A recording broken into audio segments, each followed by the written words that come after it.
Hello Cancer, Sun, Moon, Rising, and Venus signs. Kamusta po kayo? Sana po nasa mabuti kayong kalagayan. Welcome back po sa Star Tarot. Kung bago po kayo dito, welcome na welcome din po kayo and thank you po sa inyong support. I truly appreciate it. God bless you all. Tignan po natin ngayon ang mga mensahe para sa inyo. October 7 for Cancer. Goddess of Dreams. Ayan. So there is vision, intuition, receptivity.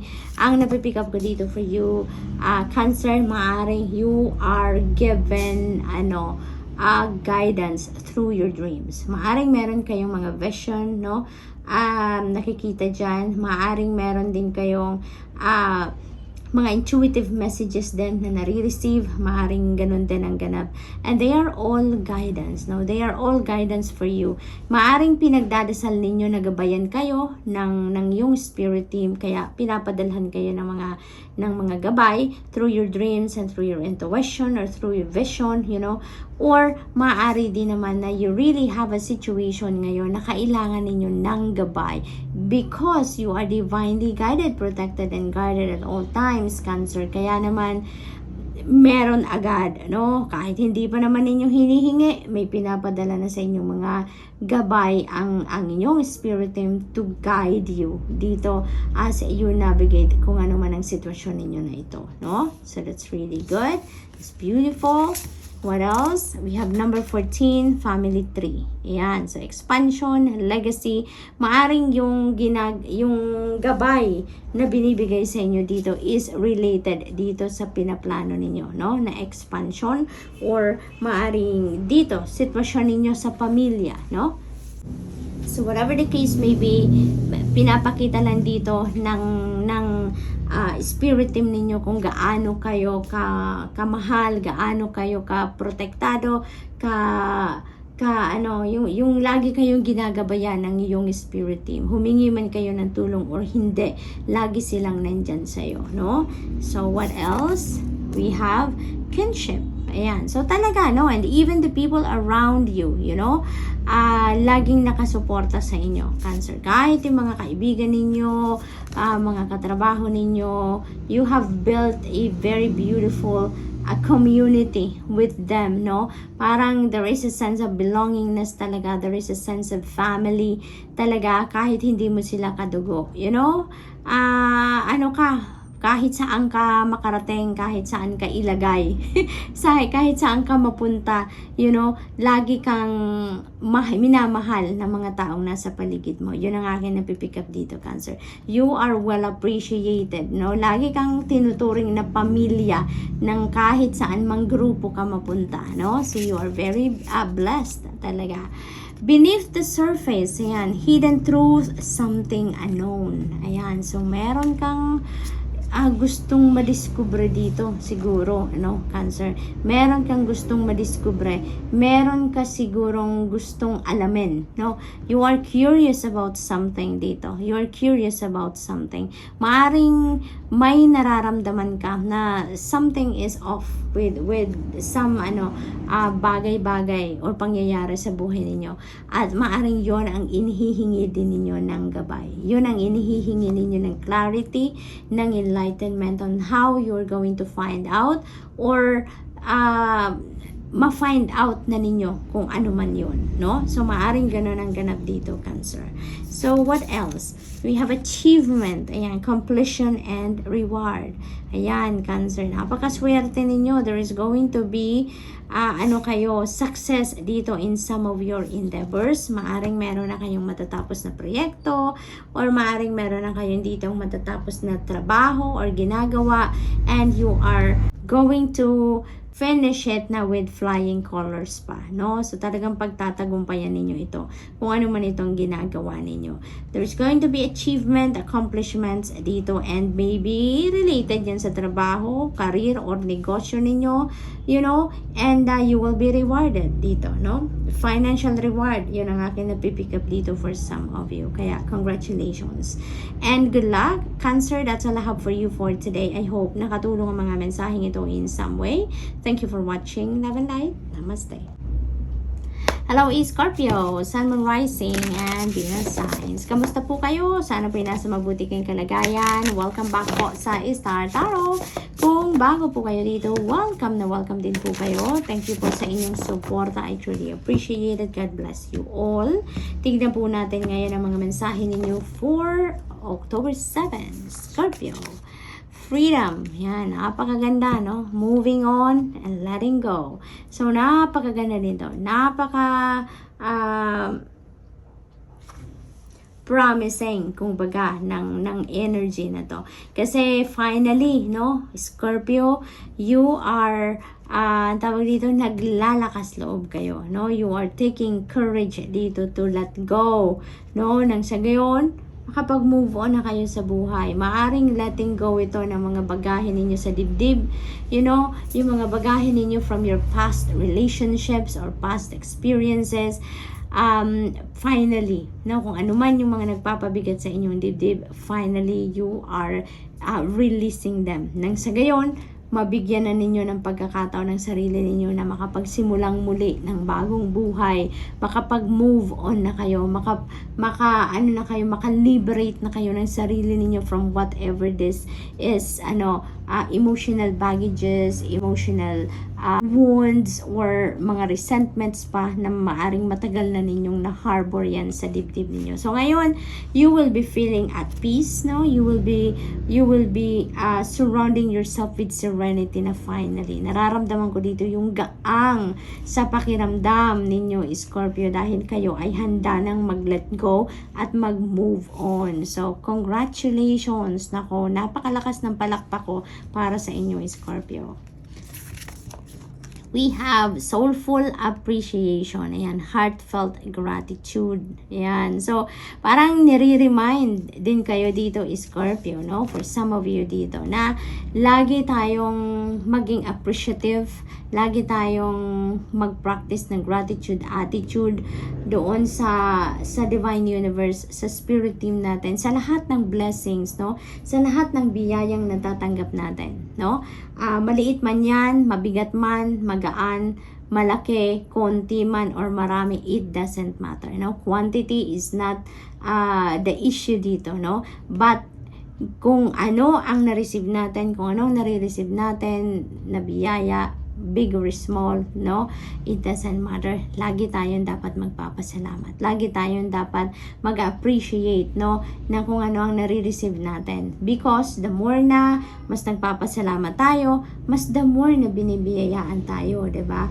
Basta lagi tayong nagpapasalamat, lagi tayong nag-acknowledge at nag-appreciate ng kung ano ang meron tayo, mas nagbubukas tayo ng mas malaking pinto ng more blessings, more abundance and prosperity into our lives, no? So what else for Scorpio? We have Archangel Haniel. Wow, look at that. Joy, blessings, and intuition. So Scorpio, you are so blessed, no? You are so blessed. Napakaganda ng mga energies ninyo sa ngayon. Archangel Haniel is here guiding you, no? Lagi kang binabantayan, ginagabayan. Maaring sa Archangel Haniel is your guardian angel. Maaring ganun din ang ganap dito is Scorpio. And you are going to be filled with joy around this time, no? Yan ang sinasabi ng card na to. Magiging masayang-masaya ka. Yung joy na to, this is sobrang lalim na saya, no? Hindi lang ito yung happiness, but this is joy. So, napakalalim ng sayang mararamdaman ninyo dito. There are so many good things that are going to happen sa buhay ninyo. There are going to be a lot of blessings coming in dito, no? At talaga namang magiging masaya ka.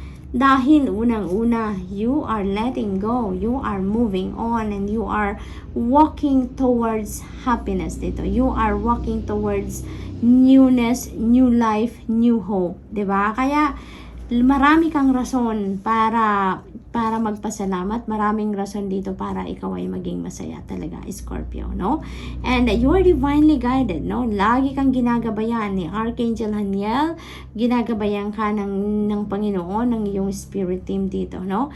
Lagi kang pinapadalahan dito ng intuitive messages in order to guide you as you navigate your life sa ngayon. So, you are so blessed, Scorpio. We have conscious steps. Ayan, napakaganda, napakaganda. Considered action, looking forward, and you are not just looking forward, but you are moving forward talaga, Scorpio. So, napakaganda sa lahat ng ginagawa mo dito. It feels like to me na nakikinig ka talaga sa gabay sa iyo ng yung spirit team because you are very cautious, no? Very cautious ka. Talagang sa bawat galaw maaari na ginagawa mo ngayon, as you take the steps towards something dito or towards sa kung ano man ang patutunguhan ninyo dito, iniisip mo lagi kung ano siguro ang magiging consequence niya. Iniisip mo lagi ang pros and cons, no? Lagi ka, yung parang kalkulado, no? Parang kalkulado ninyo dito kung ano ang dapat ninyong steps na gagawin for about everything, about sa mga plano ninyo sa buhay, no, Scorpio? So that's really beautiful. So what else? We have journey guide. Ayan, there is travel involved dito for some of you, is Scorpio, no? Maaring sa pag-move on mo na to, it may involve travel kasi maaring physically aalis ka talaga sa lugar na yan, no? Kung ano man na nakasakit ng inyong damdamin, nakadulot ng chaos sa buhay ninyo, maaring you are going to physically leave that place, that situation. Kaya maaring may change in location dito because you are really going to relocate somewhere else, no? Maari din na ang travel na to is related din sa pasyal, maaring related sa trabaho, related sa migration, maaring magma-migrate na kayo dito, maaari din na maglilipat lang kayo ng place of residence, maaring within the country lang din, or pwede talaga na migration ito sa ibang country na biyahe ni Scorpio, no? Maaari din dito na you are going to travel the world. Ang iba sa inyo dito is Scorpio, no? Bilang parte ng inyong pagbabagong buhay, maaring magta-travel muna kayo, magpapasyal muna kayo, maaari din gano'n, no? So, whatever the case may be, sa inyong mga pagbabiyahe, sa inyong mga travel plans, sinasabi din ng card na to sa inyo, call in the help and assistance of your journey guide, no? Yung mga journey guides ninyo so that maging maayos, maging safe, maging magaan, no, ang pagbubuk ninyo ng plane ticket ninyo, pagbubuk ninyo ng hotels na isistayan ninyo, yung paghahanap ninyo ng bagong tirahan, lahat na related sa inyong pagbabiyahe, matutulungan kayo ng inyong journey guide. Okay? So, Scorpio, that's all I have for you for today. I hope nakatulong mga mensaheng ito in some way. Thank you for watching. Love and light. Namaste. Hello Pisces, Sun, Moon, Rising, and Venus signs. Kamusta po kayo? Sana po nasa mabuti kayong kalagayan. Welcome back po sa Star Tarot. Kung bago po kayo rito, welcome na welcome din po kayo, and thank you po sa inyong suporta. I truly appreciate it. God bless you all. Tignan po natin ngayon ang mga messages para sa inyo, for October 7, Pisces. Prosperity, holy moly, napakagandang paunang mensahe sa inyo ito this weekend. There is an opportunity for you to experience prosperity, abundance, and financial success dito, Pisces. So, napakaganda. I-claim nyo na to at saka gawin na ninyo ang lahat ng magagawa ninyo para ma-attract ninyo ang energy na to. This is really beautiful, no? Tanggalin na lahat ng mga negative energies yan sa katawan ninyo. Sa energy field ninyo nang sa gayon walang maging barrier between this prosperity and abundance and success, no? At sa inyo. So, what else?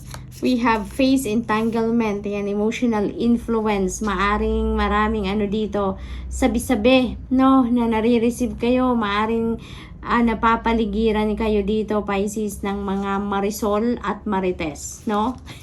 At wag kayong papa-impluensya. Make sure that you you wrap yourself with protective shield nang hindi kayo maimpluwensyahan ng mga marisol at marites sa paligid ninyo. Okay? So, what else? Maraming chismis siguro ang hinahatid sa inyo dito ng mga taong ito. Family tree, ayan, expansion and legacy. Ayan, so maaring may mga usapin din ng dito, ang iba sa inyo, ang ibang pamilya dito, Pisces. Maaring may mga usaping about family legacy, about inheritance, no? Yung mga ganon ang ganap dito. Maaring yan ang mga dinidiscuss, no, ng mga pagtitipon ng pamilya dito sa ngayon. Maaari din dito na, this could also signal, expansion ng pamilya, no? Maaring meron ditong new baby coming in para sa iba sa inyo, Pisces. Maaring you're welcoming a new baby. Maari din ang iba sa inyo dito, baka kapamilya ninyo, mga kapatid ninyo, maaring meron ding manganganak na, or maaring merong magpapakasal na dito. Also, wedding is also on the horizon dito for some of you, Pisces, or maybe sa kapamilya ninyo, maaring ganun din ang sitwasyon. So, maraming dito, no? Celebration. Maraming discussion dito ng pagpaplano. Then, ng mga celebrations because of those wedding. Maaring meron ditong mag-i-engage, no? May proposal. Maari din na merong welcoming of new baby. At maaari din dito, may napipick up din ako ditong merong magpapatayo ng bahay, Pisces, no? So, maaring yun din ang pinagpaplanuhan ng iba sa inyo dito, na you are going to build your own home, no?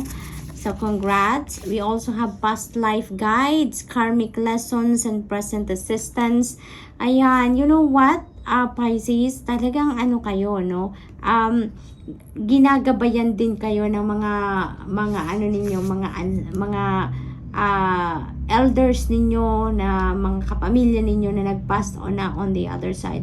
Maaring sila din yung ninyo, yung mga spirit guides ninyo, maari din ganon, Maari din na yung mga tao or naging parte ng buhay ninyo sa past life ninyo. Maybe they are entering your life sa ngayon, or maybe they are trying to connect with you para tulungan kayo, no, sa inyong mga sitwasyon sa present life ninyo, Pisces, no? So, what else? We have prophets and ancient seers, and decisions, predictive guidance. Maaring ang iba sa inyo dito nagkukonsulta din, maaring talaga kayo, maaring nagpapa one-on-one reading kayo, maaring may mga questions kayo that needs answers, and you are getting the help of seers, yung mga psychics dyan, yung mga ganon. So, maaring you are in the middle of a decision making sa ngayon, and you are asking for their guidance, ng mga seers and mystics. Ayan. So, good luck, Pisces, and that's all I have for you for today. I hope nakatulong ang mga mensaheng ito in some way. Thank you for watching. Love and light. Namaste.